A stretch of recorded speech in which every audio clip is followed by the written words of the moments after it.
In this video, we will learn how to make pivot table quickly in Excel sheet.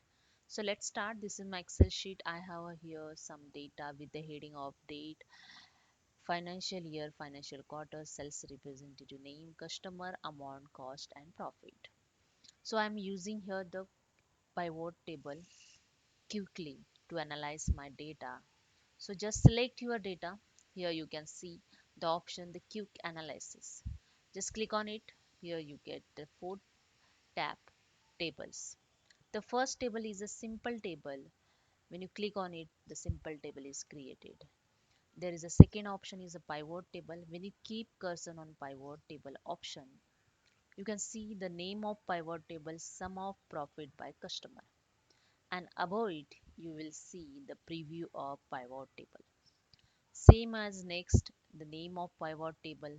When you keep cursor on it on the pivot table option, you can see the name of pivot table, sum of profit by sales representative.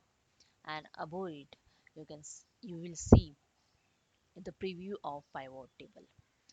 So you can select your pivot table on one click only. I just select this fourth one, those name of sum of amount, sum of profit, and count of cost by sales representative. And above it, you will see the preview of pivot table. I just click on it and pivot is ready. Here you can see the tab also here added pivot table analysis. You can use this option to editing your pivot table. Insert, you can insert the slicer, you can insert the timelines, you can use the other option also. You can see the option also added here automatically. Just one click, you can easily make your pivot table to analyze your data quickly.